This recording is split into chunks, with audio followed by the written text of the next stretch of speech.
तुम्ही पाहत आहात MCN न्यूज मराठी। सातपुडा शिक्षण संस्था तसेच महासिद्ध अर्बन पतसंस्थेचे संस्थापक माजी आमदार कृष्णराव इंगळे यांचा अमृत महोत्सवी वाढदिवस आज 20 जानेवारी रोजी जळगाव जामोद शहरातील सातपुडा कॅम्पसमध्ये राजकीय तसेच सामाजिक क्षेत्रातील मान्यवरांच्या उपस्थितीत मोठ्या उत्साहात पार पडला। या निमित्ताने भव्य 3 दिवसीय राज्यस्तरीय कृषी प्रदर्शनीचे आयोजन करण्यात आले आहे। जळगाव जामोद येथील सातपुडा शिक्षण संस्थेच्या परिसरात 20 जानेवारी रोजी सकाळी 10 वाजता अखिल भारतीय काँग्रेसचे महासचिव मुकुल वासनिक यांच्या हस्ते या प्रदर्शनीचे उद्घाटन संपन्न झाले। दरम्यान काँग्रेसचे ज्येष्ठ नेते बाळासाहेब थोरात यांचे हस्ते लाईव्ह पीक प्रात्यक्षिकाचे तर काँग्रेस प्रदेशाध्यक्ष हर्षवर्धन सपकाळ यांच्या हस्ते सातपुडा ग्रंथालयाच्या मध्यवर्ती इमारतीचा लोकार्पण सोहळा संपन्न झाला। तसेच अमृतोत्सवानिमित्त कृषी शैक्षणिक क्रांतीचे प्रणेते कृष्णराव इंगळे यांच्या जीवनचरित्रावरील गौरव ग्रंथाचे प्रकाशन सुद्धा यावेळी करण्यात आले। सोबतच अभिष्टचिंतन सोहळ्याला बुलढाणा अर्बनचे संस्थापक राधेश्याम चांडक, जिल्हा काँग्रेसचे अध्यक्ष राहुल बोंद्रे, अकोला पश्चिमचे आमदार साजिद खा पठाण, माजी आमदार राजेश एकळे, काँग्रेस उपाध्यक्ष लक्ष्मणराव घुमरे, मलकापूर नगराध्यक्ष अतिक जवारीवाले, रामविजय बुरुंगले, ज्ञानेश्वरदादा पाटील, प्रकाश पाटील, ॲडव्होकेट भाऊराव भालेराव, ॲडव्होकेट सलीम पटेल यांच्यासह काँग्रेस नेत्या सौ स्वातीताई वाकेकर, आमदार डॉक्टर संजय कुटे यांच्या पत्नी सौ अर्पणाताई कुटे यांच्यासह अनेक मान्यवरांची यावेळी प्रामुख्याने उपस्थिती होती। या भव्य कृषी प्रदर्शनीचा तसेच कार्यक्रमाचा लाभ घेण्यासाठी परिसरातील नागरिकांनी, शेतकऱ्यांनी मोठ्या संख्येने उपस्थिती दर्शवली। MCN न्यूज मराठीकरिता वैभव वडोदे, जळगाव। या क्षेत्रामध्ये आल्यानंतर काही गोष्टींची जाणीव मला होते। ज्यावेळेस राहुलजींची पदयात्रा झाली, भारत जोडोची महाराष्ट्रातली पदयात्रा सगळ्यात भारी झाली असं तेच, म्हणजे आता राहुल इथे बसलेले मुकुलजी, महाराष्ट्र सगळ्यात भारी पदयात्रेमध्ये सहभाग आपला होता हा कोणी नाकारता येणार नाही। शेगावची सभा देशाची सुंदर सभा आपली झालेली होती आणि याचं कारण काय, एवढं जसा का गर्दी होती। ज्यावेळेस राहुलजींचं एक वाक्य आहे मला आठवतं आणि नंतर सुद्धा आपल्या बैठकांमध्ये सुद्धा ते बोलले, महाराष्ट्र असा आहे की त्यांना काही विचार समजतात, कारण त्यांच्या अंतःकरणात ते विचार असतात। म्हणजे कोणते विचार, म्हणजे कोणते विचार, जे काँग्रेसचे विचार आहेत, जे राज्यघटनेमध्ये आहेत, जे आमच्या सर्व संतांनी सांगितलेला आहे मानव धर्माचा विचार, संत ज्ञानेश्वरांपासून पहा, पसायदानापासून पहा, आता गाडगे महाराज, तुकडोजी महाराजांपर्यंत, संत तुकाराम असतील, संत नरहरी सोनार असेल, संत सावतामाळी असेल, सगळे संत तुम्ही पहा, सगळ्यांचे विचार चोखा मेळा मागापैकी सभेत असा, पण अभिनय गुलाल उदय तरंग म्हणणार हे चोखा मेळाचं बरं का, तुम्हाला माहिती आहे का?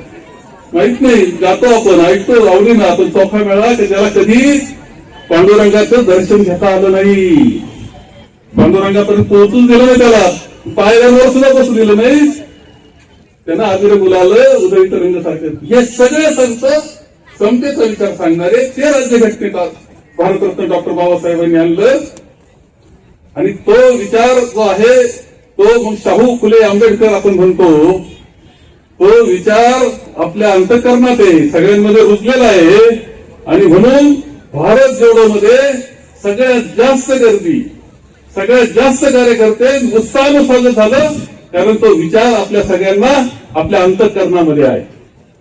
आणि म्हणूनच मी आपल्याला सांगेल की आपल्याला ज्या पद्धतीने शेतीचे दोन विषय आहेत का, एक शेती एक हा विषय आहेच आहे, महत्वाचा आहे। कृष्णरावजीच्या दृष्टीने ज्यावेळेस त्यांचा सत्कार आपण करतो त्यावेळेस त्या विषयावर चर्चा झालीच पाहिजे, परंतु याचा विचार झाला पाहिजे की विचाराची सुद्धा मशागत करण्याची कधी कधी वेळ येते। ही भूमी संत गजानन महाराजांची आहे, ही भूमी तुकडोजी महाराजांची आहे, ही भूमी गाडगे महाराजांची आहे। आमच्या इथे असणारे जे पुरोगामी विचार आहे, डावा विचार आहे, ज्याला म्हणतो आपण, तो गोरगरिबाचा विचार आहे। आमची सेवा समिती एक कार्यकर्ता आपल्या इथे बसलेले, तुकडोजी महाराजांची गुरुदेव सेवा समिती, बरोबर ना, सेवा मंडळ, तो विचार किती महत्वाचा विचार तुकडोजी महाराजांचा, तो विचार पुढे नेणं, गाडगे महाराजांचा विचार पुढे नेणं ही आपली जबाबदारी असं मला वाटतं। आणि कृष्णरावजी काही असलं तर त्या विचारावरची आपली पकड कमी होऊ दिली नाही, त्या विचाराला कायम ताकद करण्याचं काम त्यांनी केलं हे लक्षात ठेवलं पाहिजे आपण, आणि ही महत्वाची गोष्ट आहे। इथं भाईजींनी काही महत्वाचे प्रश्न उपस्थित केले। शेतीच्या संदर्भातली चर्चा केली. भाईजींचा अभ्यास चांगला आहे, कारण ते सगळ्या गोष्टींचा अभ्यास करत असतात. मी इथे ज्यावेळेस मला इथं बुके दिला भाईजी, गुलाबाचे फुलं होते, सुंदर फुलं होते. मी त्याचं विचारलं ही फुलं आले कुठून? फुलं फार सुंदर आहे, पाहिजे खांद्यावरून आले फुलं, इतके सुंदर फुलं आले कुठून? फुलं आले नाशिकवरून. एक लक्षात घ्या, नाशिकहून फुलं आले. ते फुलं आपण इथं दिले, आनंद आहे. समृद्धीमुळे सहज येऊ लागले. आपण असं पाहिलं पाहिजे की समृद्धी महामार्ग जर कलकत्त्यापर्यंत आपल्याला सोय झाली, मुंबईपर्यंत जर झाली असेल, तर आपली फुलं कलकत्त्याला मुंबईला आपली कशी जातील याचा विचार तुम्हाला केला पाहिजे, असं माझं मत आहे. कारण शेवटी बाहेरून पैसा आणला तर अर्थव्यवस्था चांगली होत असते. इथं सुद्धा दूध आमच्या संगमनेरच येते राजहंस. तुम्हाला विचार केला पाहिजे की आपलं दूध बाहेर कसं जाईल, आपले फुलं बाहेर कशी जातील, आपले कृषी उत्पादनं बाहेर कशी जातील, याचा विचार करणं आवश्यक आहे. इथं खूप चांगल्या पद्धतीनं डॉक्टर पंजाबराव कृषी विद्यापीठ काम करतंय आणि त्यामध्ये साथ देणार म्हणजे कृष्णावजीला मी म्हणेल की कॉलेज असलं ना कोणतंही होतो. इतक्या महत्वाच्या नेत्यांनी इथे विचार मांडल्यानंतर मी आता आपल्या समोर काय बोलणार. बाळासाहेब थोरात साहेब, हर्षवर्धन सपकाळ, साजिद खा पठाण, राहुल बोंद्रे, स्टँडर्ड साहेब या विभिन्न नेत्यांनी आपले विचार इथे मांडले. मागील अनेक वर्षाचा या परिसरामध्ये कशा प्रकारे काम झालेलं आहे ते चित्र डोळ्यासमोर जेव्हा येत होतं आणि हा ग्रंथ इथे जो आपल्या समोर ज्याचं विमोचन झालं, एक नजर याच्यावरती टाकल्यानंतर दिसून आलं की सातपुडा या नावानं संस्था तर इथे कृष्णरावजींनी उभी केली, पण अनेक कामाच्या माध्यमातून आज जर का त्यांच्या कामाचा अंदाजा घेतला तर सातपुड्याच्या पलीकडे कृष्णरावजी आज आपल्या कामाची उंची पोहोचली. मी आपल्याला 75व्या वाढदिवसाच्या निमित्तानं खूप खूप शुभेच्छा देतो. आपलं आरोग्य चांगलं राहील, आपल्या माध्यमातून समाजामध्ये अजून अधिक कामं होत राहतील, याकरता खूप भरभरून मी इथे शुभेच्छा देण्याकरता मुद्दामून मी इथे आलो. स्वातीताई दिल्लीला आल्या आणि त्यांनी आजच्या कार्यक्रमाचा उल्लेख केला तर मी सांगितलं की शेतकऱ्यांचा कार्यक्रम आहे, कृषी प्रदर्शनी इथे होणार आहे, कृष्णरावजींचा वाढदिवस आहे, तर बाळासाहेब थोरात साहेबांना इथे आपण बोलवायला पाहिजे. शेतीमध्ये शेतकऱ्यांसोबत राहून अनेक वर्ष त्यांनी कामं केली, मंत्री म्हणून आणि एक समाजाप्रती समर्पित असलेला एक मजबूत कार्यकर्ता या नात्याने त्यांनी खूप खूप कामं केले आणि आज बाळासाहेब थोरात इथे या कार्यक्रमामध्ये उपस्थित झाले, त्याकरता मी मनापासून आभार मानतो. मंचावरती ही सर्व मंडळी इथे कुटेताई पासून तर सर्व मंडळी इथे बघितल्यानंतर समविचारी सर्व नाही, वेगवेगळ्या विचारांवरती विश्वास ठेवणारी ही सर्व नेते मंडळी, पण कृष्णराव इंगळे यांच्या नावानं सर्व या मंचावरती एकत्र आले. त्यातून हे दिसून येतं की निवडून आले असतील, कधी कधी पडले असतील, पण समाजामध्ये सर्वसामान्यांकरता, शेतकऱ्यांकरता, मजुरांकरता, शेती करता त्यांनी जे अखंड प्रयत्न या मागील अनेक दशकांमध्ये केले आहे ते बघून आज ही सर्व नेते मंडळी या मंचकावरती एकत्रपणे आज दिसत आहे. या कृषी प्रदर्शनीच्या माध्यमातून निश्चितपणे या भागातील शेतकऱ्यांना फायदा होईल. नवनवीन शोध होत असतात, नवनवीन प्रकारचे बियाणं, खतं, कीटनाशक बाजारात येत असतात आणि त्याचा वापर कसा करता यायला पाहिजे ते मार्गदर्शन आणि तो सर्व समजून घेण्याचा एक प्रयत्न या कृषी प्रदर्शनीच्या माध्यमातून होणार आहे. आज कृष्णरावजींच्या या वाढदिवसाच्या निमित्त मी एवढं सांगेन. हर्षवर्धन सपकाळ आणि थोरात साहेब, चांडक साहेब यांनी सांगितलं की 75 ते झाले पण वाटत नाही.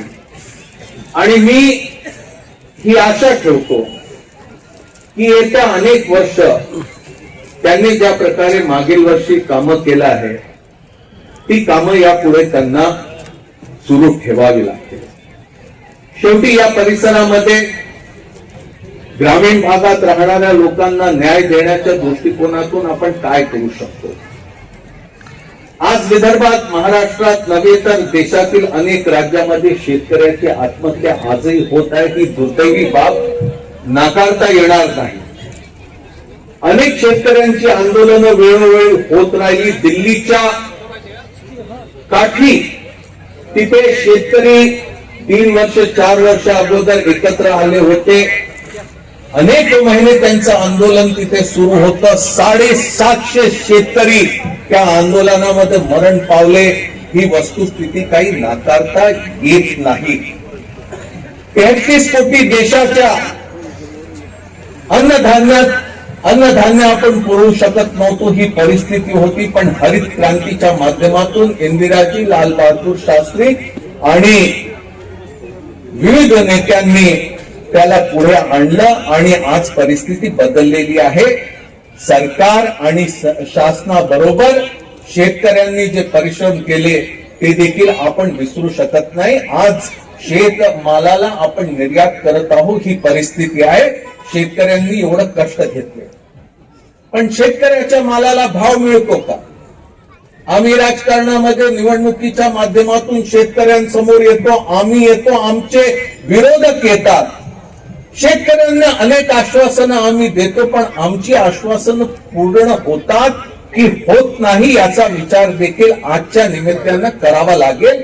कारण की शेतीनिष्ठ म्हणून कृष्णराव इंगळे यांचा परिचय दूरपर्यंत पसरलेला आहे.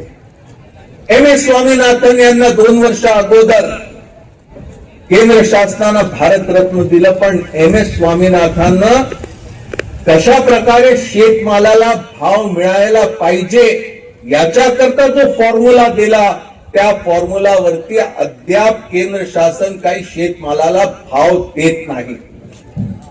अनेक प्रकारची पिकं असतात पण ठराविक पिकांना आपण हमी भावानं भाव देतो पण बाकीच्या शेतमालाला आपण तसे भाव देत नाही.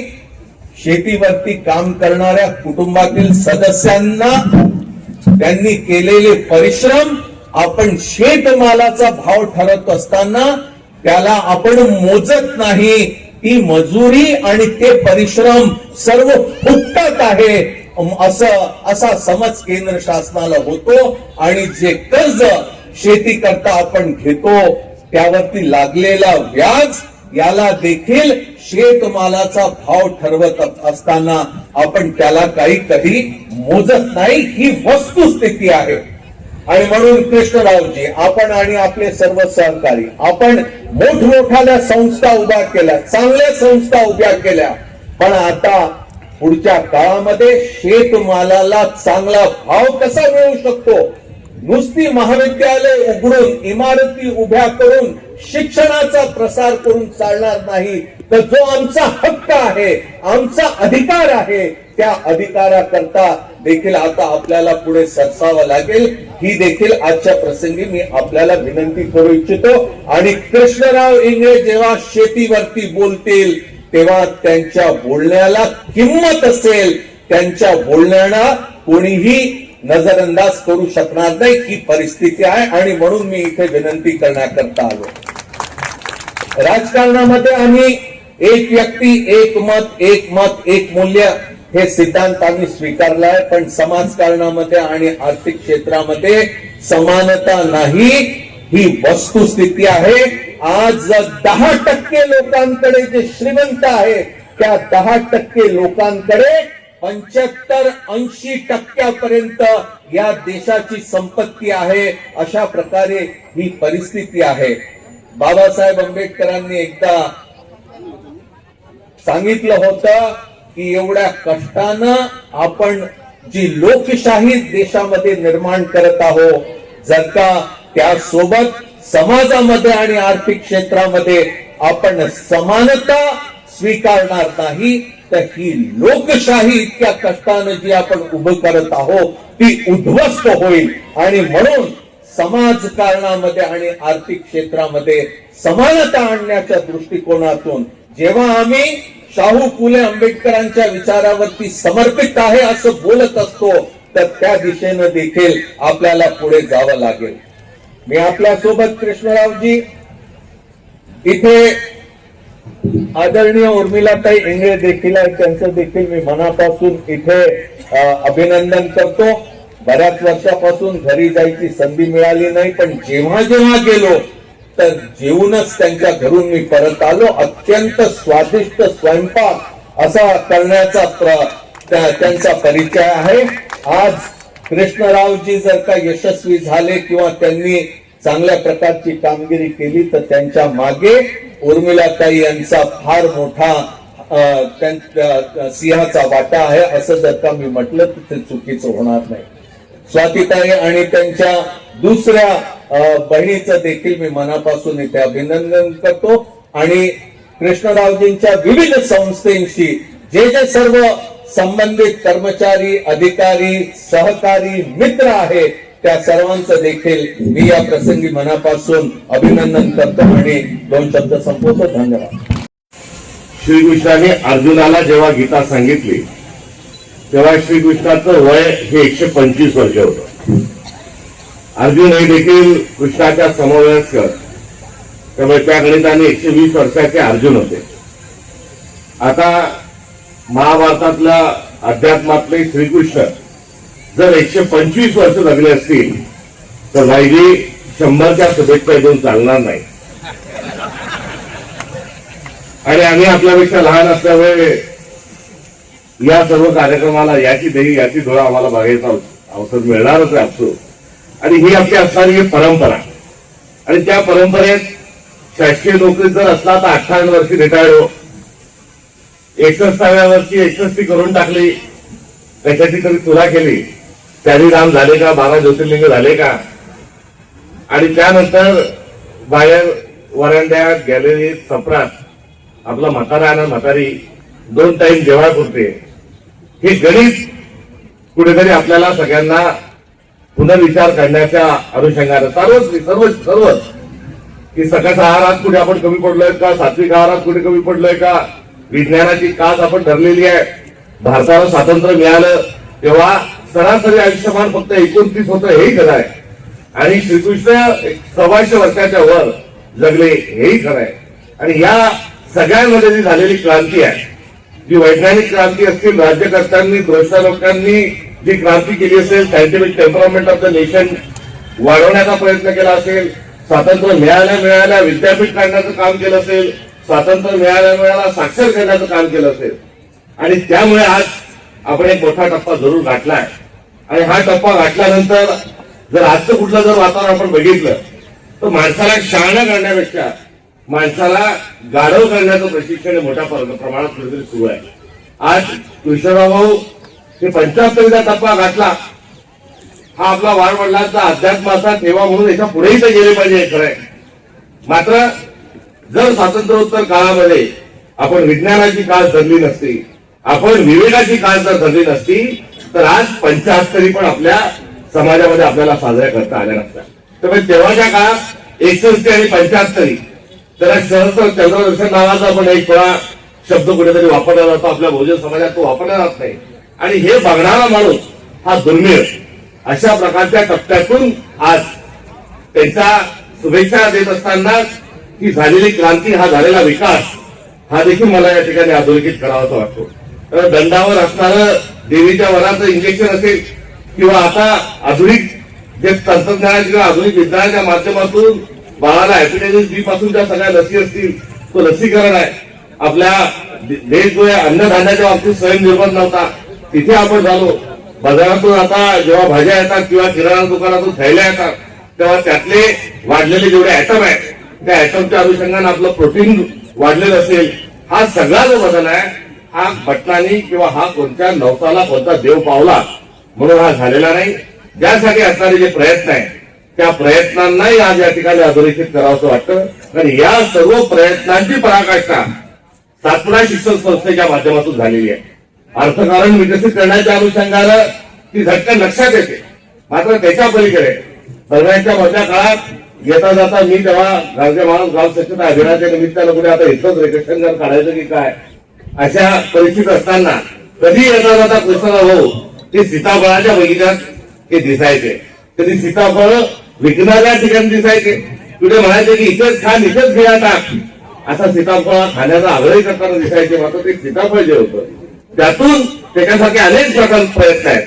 या सर्वातून आपण पुढे गेलो पाहिजे आणि पुढे जात असताना सशक्त समाज निर्माण झाला पाहिजे.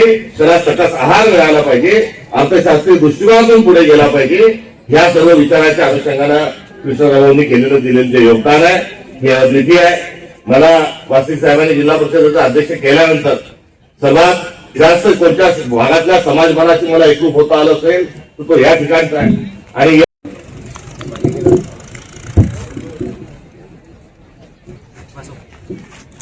गेल्या 32 वर्षापासून मला आठवतंय 94 सालामध्ये पहिले कृषी प्रदर्शनी भरवले गेली होती. तेव्हापासूनचा आज साकाळी 32 वर्षामध्ये अनेक कृषी प्रदर्शनं झाल्यात. आळीपाळीनं कधी रोग निदान शिबिर झालं, कधी कृषी प्रदर्शनी झाली. आणि या प्रदर्शनीच्या माध्यमातून हा संकल्प दिवस 20 जानेवारीचा संकल्प दिवस हा माझ्या मित्र परिवाराने साजरा करण्याचं कारण.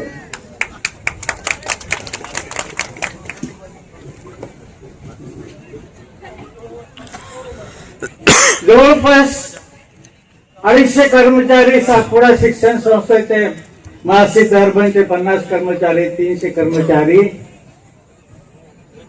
हा आपला वाढदिवस या संकल्प दिवशी 20 जानेवारीला ते मानवतात. ते बांधवांनो काहीतरी नवीन लोकांना द्यायची. या कृषी प्रदर्शनाच्या माध्यमातून लोकांना काहीतरी नवीन द्यायचं. कधी रोग निदान शिबिर असेल तर त्यांच्या दुःखावर फुंकर घालायची. हा सातत्यानं उपक्रम गेल्या 32 वर्षापासून चालू. या कार्यक्रमाला आशीर्वाद देण्यासाठी अनेक मान्यवर येतात. आज मुकुलजी आपल्यामध्ये आहेत. राज्याचे माजी महसूल मंत्री आणि कृषी मंत्री ज्यांना कृषी क्षेत्राची आवड आहे ते पण या ठिकाणी आहेत. सरकाराचे सरकारमर्शी राधेश्याम जे आहेत आमचे मित्र हर्षवर्धन सरकार या ठिकाणी आहेत. सर्व मान्यवर आहेत. आज या कृषी प्रदर्शनीच्या माध्यमातून जे विविध स्टॉल या ठिकाणी आहेत जितके बसले असतील त्याच्या दुप्पट लोक त्या स्टॉल मध्ये पाहण्यामध्ये मग्न आहे. 120 स्टॉलची नोंदणी या ठिकाणी झालेली आहे. टेक्नॉलॉजी म्हणता येईल तर आज साहित्याचं यांत्रिकीकरण झालेलं आहे.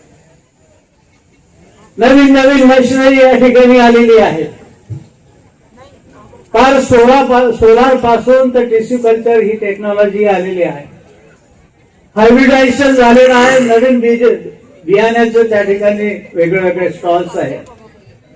कुठं खतं असतील, कुठं औषधं असतील आणि वेगळ्या वेगळ्या टेक्नॉलॉजी याला भरीसभर म्हणून मागच्या 12 एकरावर लाईव्ह डेमॉन्स्ट्रेशन 20-25 प्रकारचे पिकं आणि त्या पिकाच्या स्पर्धा आणि त्याचं कशा पद्धतीने घ्यायचं या आधुनिक टेक्नॉलॉजी मधून. कधी काळी खूप जमीन लोकांच्या जवळ होती, आता जमीन सिलिंग मध्ये गेली आणि त्याच्यानंतर सिलिंग मध्ये गेल्यानंतर एखाद्या व्यक्तीला जर 4 पोरं असतील तर ते आज 4 पोरं अल्पभूधारक आहेत. कमी क्षेत्रफळामध्ये जास्त उत्पादन कसं काढायचं ही टेक्नॉलॉजी त्या ठिकाणी आहे.